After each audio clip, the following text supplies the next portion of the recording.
Hey, welcome back to the channel. Today we're going to be talking about this cool knife right here. Ooh, look at that, rose gold. This is a Cjrb Pyrite. Knife's been around for about 8 years, something like that. This rose gold is a little different, and also this blade is a little different. So we're going to talk about that. Also, I'm going to talk a little bit about the AR RPM 9 steel. I'll let you know what I think about that. And if you'd like to hear more about that, go ahead and check out the video. And your mom. I didn't know that. And how do you see in the dark?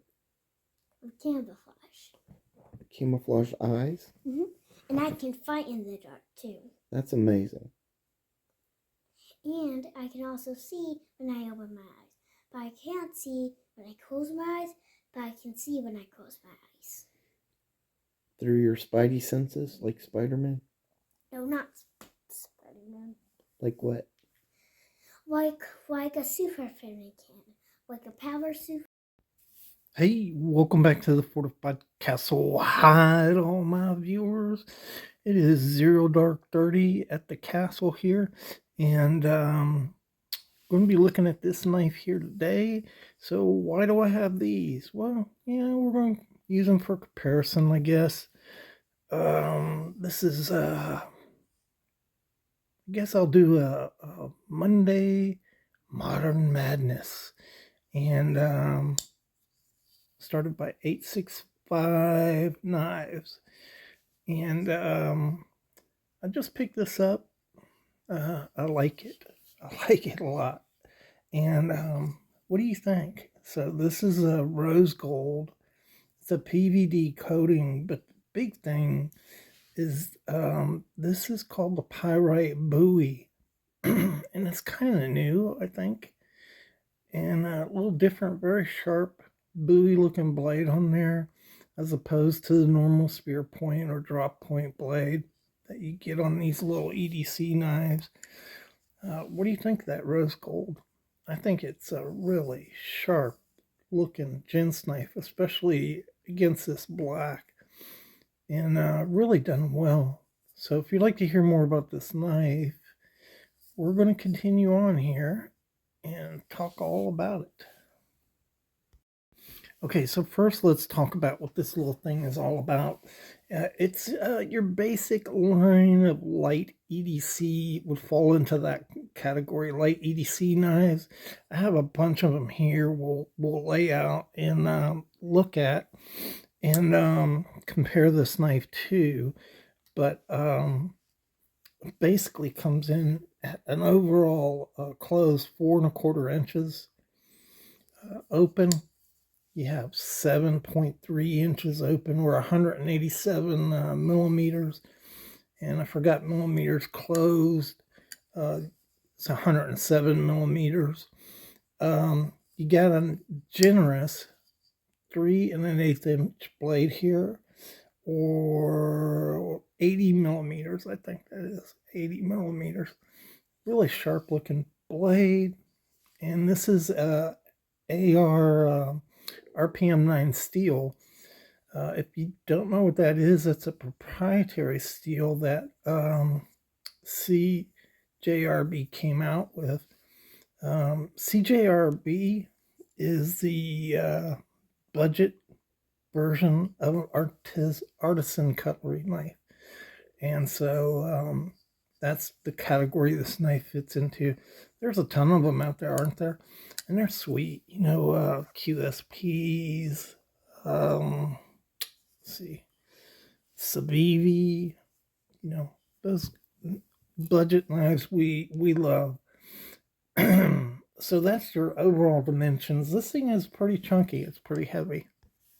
So it comes in at 3.7 ounces, and you know, well under the 4 ounce goal, a little heavier than a lot of the knives you might see. Way heavier than this ZT.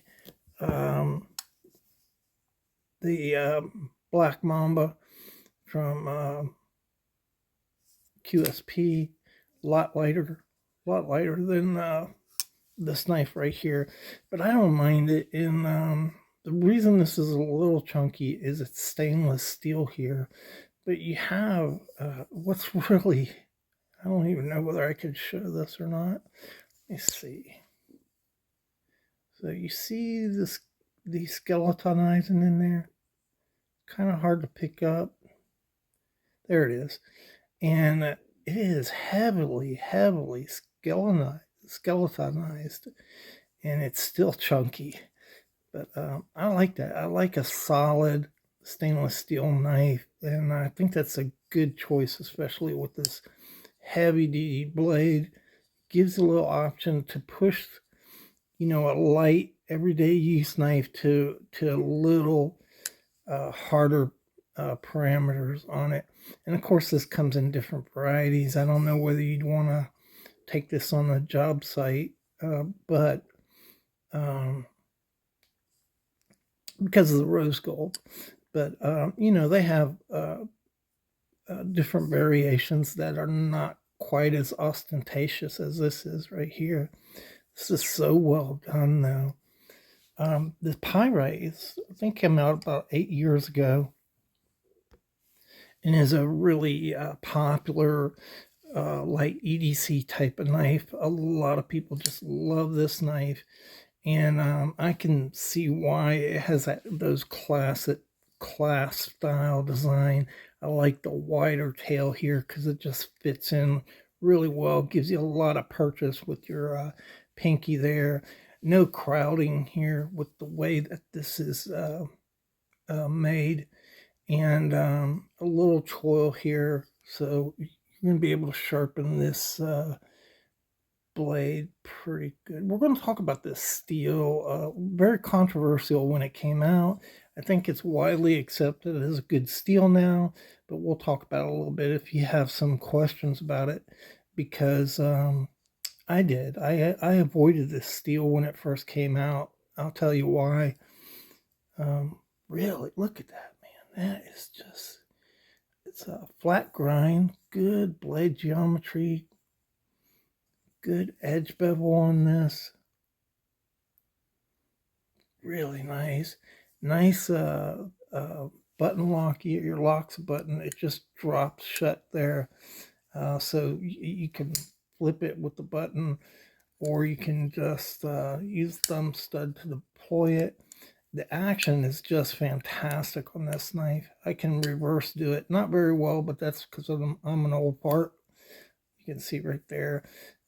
You can reverse flip that. No problem. The detail on this knife, let me show you that. Boom. It just hits it. Boom. Locks in. Very, very nice detail. I'd say it's perfect. You got reversed clip here. You can put it on this side or this side. Now the clip slips up a little, but the screws do not, and I had no problem putting this in a pair of jeans, and I don't think you will either. It's pretty much a perfect clip.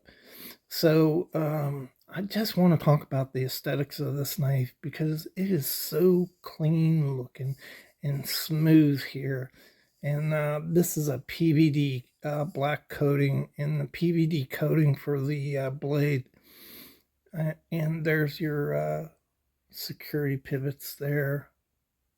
They're all 8s. You have a really adequate lanyard hole there.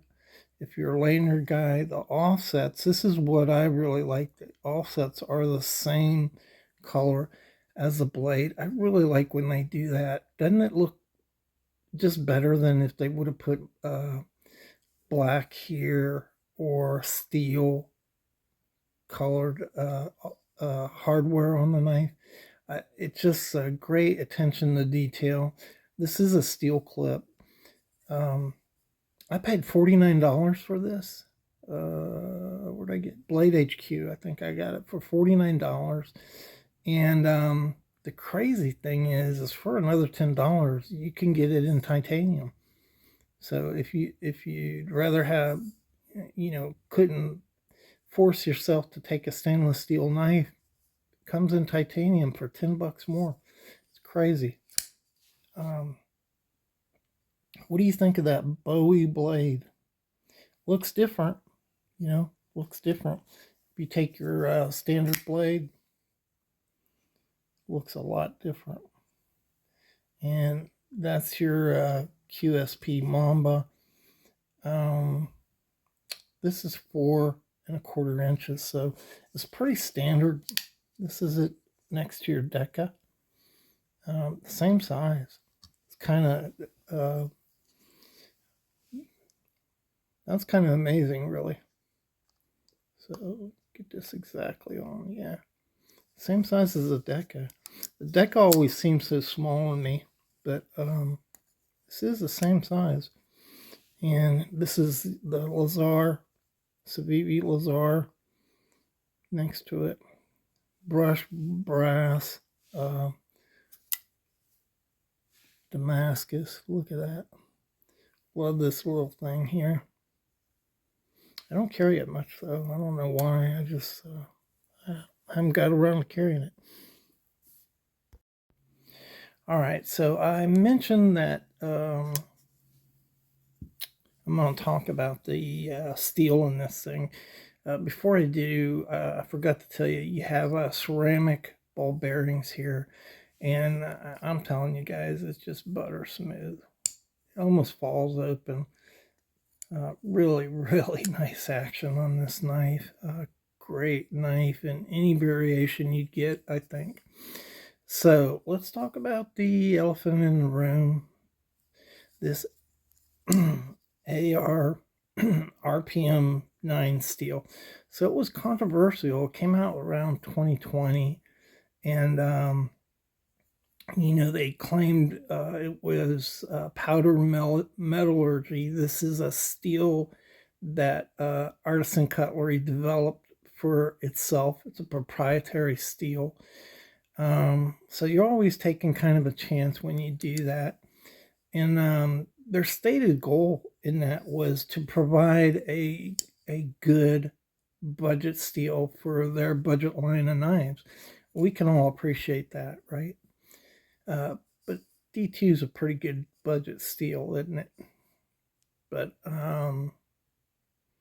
that was their goal. The problem was they claimed it was particle metallurgy, and it's really not particle metallurgy. It's a similar process, and so they use a process called spray form.